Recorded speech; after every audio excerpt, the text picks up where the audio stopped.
Praise the Lord. सभी विश्वासी भाई बहनों को प्रभु यीशु मसीह में जय मसीह की। बाइबल शिक्षा चैनल पर आप सभी का स्वागत है। हमारे इस चैनल को देखने के लिए आप चैनल को सब्सक्राइब करें और बेल आइकन के ऑल बटन को ज़रूर दबाएं, तभी आपको हमारी आने वाली हर वीडियो का नोटिफिकेशन मिलता रहेगा। आज मैं आपके लिए बाइबल की पुस्तक से सुलेमान की बुद्धि प्राप्त करने के लिए की गई प्रार्थना का संक्षिप्त विवरण लेकर आई हूँ, जो आपको पहला राजाओं अध्याय 3 में विस्तार से देखने को मिल जाएगा। तो चलिए भाइयों बहनों, हम वीडियो स्टार्ट करते हैं। बाइबल दर्शाती है यहाँ कि यह उस समय की बात है जब राजा दाऊद की मृत्यु के बाद उसका पुत्र सुलेमान अपने पिता की गद्दी पर विराजमान हुआ और उसका राज्य बहुत दृढ़ हुआ। और बाइबल यह भी बताती है कि दाऊद ने अपने पुत्र सुलेमान को यहोवा के मार्गों पर चलने की उत्तम शिक्षा दी थी, जिसके कारण सुलेमान यहोवा से प्रेम रखने वाला एक पुरुष था तथा अपने पिता दाऊद की विधियों पर चलता रहा। परंतु वह कहीं कहीं ऊंचे स्थानों पर बलि चढ़ाता व धूप जलाता और मिस्री लड़कियों से उसने विवाह भी किया था। यह सुलेमान की गलतियों में गिना जाने वाले अपराध थे। परंतु मेरे प्रियो, आज हम उसके एक उत्तम भाग की यहाँ चर्चा कर रहे हैं, जो हमें बहुत ही उत्तम शिक्षा प्रदान करती है, जो कि यह प्रकट करती है कि एक रात यहोवा ने स्वप्न के द्वारा सुलेमान को दर्शन देकर कहा कि जो कुछ तू चाहे कि मैं तुझे दूं वह मांग। यहाँ हम देख सकते हैं कि परमेश्वर ने आप ही स्वप्न में सुलेमान को वरदान देने के विषय कहा था, क्योंकि बाइबल यह भी प्रकट करती है कि सुलेमान अपने पिता की सिखाई हुई विधियों को भी भली प्रकार मानता तथा जानता था। इसीलिए परमेश्वर उससे प्रसन्न रहते थे।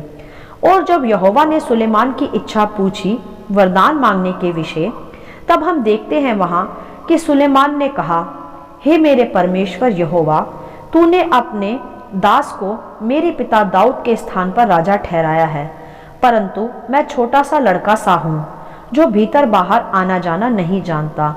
और सुलेमान ने यह भी कहा कि मैं तेरा दास तेरी चुनी हुई प्रजा के लोगों के मध्य में हूँ, जिनकी गिनती बहुतायत से है।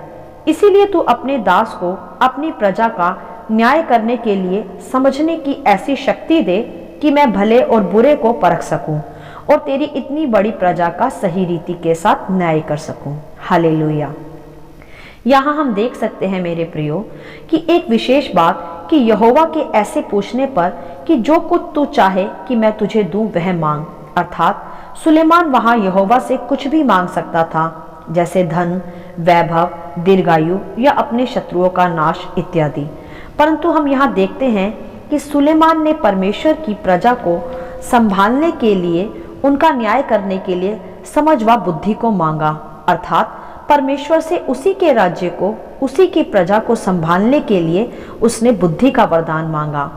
और इस पर आगे हम देखते हैं कि यहोवा परमेश्वर इस बात से प्रसन्न हुए और परमेश्वर ने उससे कहा, इसीलिए कि तूने यह वरदान मांगा है और ना दीर्घायु और ना धन और ना अपने शत्रुओं का नाश मांगा है, इसीलिए सुन, मैं तेरे वचन के अनुसार करता हूँ। तुझे बुद्धि और विवेक से भरा मन देता हूँ, यहाँ तक कि तेरे सामने ना तो तुझसे पहले कोई हुआ ना होगा।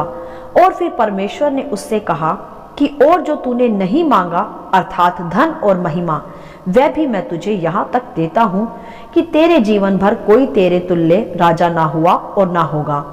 और यदि तू अपने पिता दाऊद के समान मेरे मार्गों पर चलता हुआ मेरी विधियों और आज्ञाओं को मानता रहेगा, तो मैं तेरी आयु को भी बढ़ाऊंगा। हालेलुया। मेरे प्रियो, यहाँ हम देख सकते हैं भली प्रकार परमेश्वर करुणा निधान परमेश्वर है, उसका सुंदर प्रतिरूप, जो कि प्रकट करता है कि वह मांगने से भी बढ़कर देने वाला परमेश्वर है। जो सुलेमान ने मांगा भी नहीं, वह भी परमेश्वर ने सुलेमान को दिया। वह इसीलिए हुआ मेरे प्रियो, क्योंकि सुलेमान ने जो मांगा था वह परमेश्वर के राज्य व उसकी प्रजा के ही हित के लिए था, उसी की महिमा के लिए था, उसी की इच्छा में था।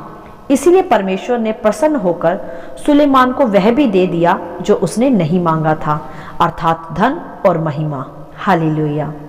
मेरे प्रियो, अब इस अध्याय से सीखने की जो विशेष बात है वह यह है कि हमें भी परमेश्वर से उसके राज्य को बढ़ाने हेतु वरदान मांगने चाहिए, ताकि हम परमेश्वर का कार्य इस पृथ्वी पर रहते हुए भली प्रकार कर सकें। और जब हम ऐसी इच्छा रखते हैं तो परमेश्वर उसके साथ साथ हमें और भी आशीषों से तृप्त करता है। फिर चाहे वह धन हो या महिमा हो या फिर दीर्घायु हो, सब कुछ परमेश्वर हमें प्रदान करता है। और फिर यह वचन सिद्ध हो जाता है कि तू पहले मेरे धर्म और राज्य की खोज कर, तो हर वस्तु तुझे मिल जाएगी। हालेलुया। जैसा कि हम सुलेमान को भी देख सकते हैं कि उसे इतनी आशीषें मिली, उसका वैभव यहाँ तक कि दूर दूर से राजा देखने आया करते थे। उसके तुल्य ना तो पहले ही और ना बाद में ही कोई राजा हुआ। हालेलुया। मेरे प्रियो, ऐसी ही परमेश्वर की दया और उसकी करुणा और उसकी आशीषें अपरंपार बरकतों से भरी हैं। वे कभी भी समाप्त नहीं होने वाली। बस हमें अपने हृदय में सदा परमेश्वर के राज्य को बढ़ाने के विषय सोचना चाहिए, उसके कार्य करने के विषय सोचना चाहिए कि कैसे हम पृथ्वी पर प्रभु का राज्य बढ़ा सकते हैं, कैसे हम प्रभु के लिए कुछ कर सकते हैं, कैसे हम आत्माओं को बचा सकते हैं। मेरे प्रियो, जब हम ऐसा सोचना व करना आरंभ कर देते हैं तो फिर आपको अपने जीवन की और ज़रूरतों को पूरा करने के विषय सोचने की और चिंता करने की फिर कोई आवश्यकता नहीं होती, ना ही मांगने की आवश्यकता पड़ती है। क्योंकि जिसने स्वर्ग के विषय कार्य करना आरंभ कर दिया, फिर वह स्वर्ग का एक कर्मचारी बन जाता है। और मेरे प्रियो, जो स्वर्ग का कर्मचारी है, भला उसे किस उत्तम वस्तु की कमी हो सकती है? उसे तो सैलरी प्लस बोनस प्लस और भी फैसिलिटीज ऑटोमेटिकली ही मिलती जाएंगी। उसमें चिंता करने की फिर कोई आवश्यकता है ही नहीं। हालेलुया।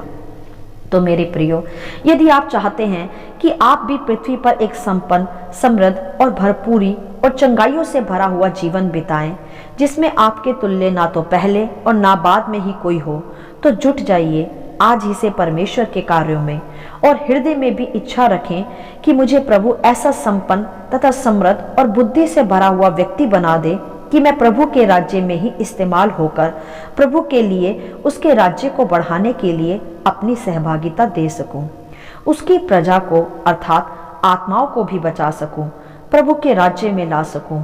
फिर देखें मेरे प्रियो कि कैसे फिर प्रभु आपको उत्तम उत्तम आशीषों से तृप्त करता है। जो आपने मांगा भी नहीं होगा वह आपको देता है, क्योंकि यही करुणा है परमेश्वर की। वह मांगने से भी अधिक देने वाला परमेश्वर है और उसकी इच्छा में उसी के राज्य के लिए वरदान मांगने वालों को वह संपन्न, समृद्ध तथा और नाना प्रकार के वरदानों से आप ही तृप्त करता है, जैसे सुलेमान को भी किया।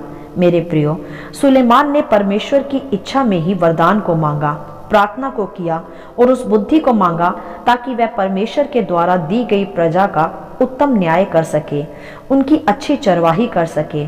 और हम देखते हैं वहां कि परमेश्वर ऐसी प्रार्थना से प्रसन्न हुआ और जो सुलेमान ने नहीं भी मांगा था वह भी परमेश्वर ने प्रसन्न होकर उसे दे दिया।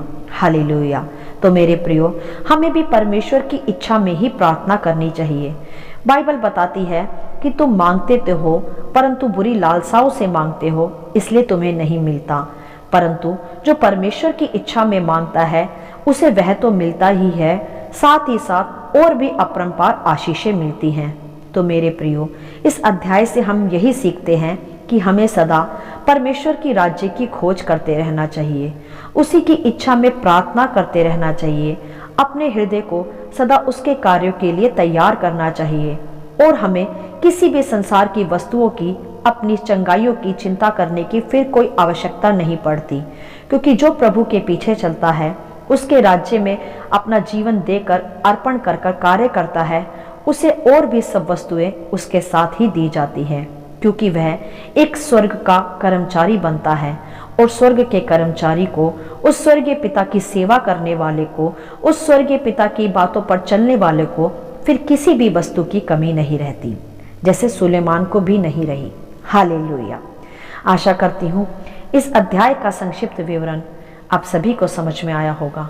यदि आप चाहते हैं कि दूसरे भी इसे सुनकर आशीष पाएं, तो आप दूसरों के साथ भी इसे शेयर कर सकते हैं, क्योंकि हमारे प्रभु यीशु मसीह की यही इच्छा है। आमीन and God bless you all.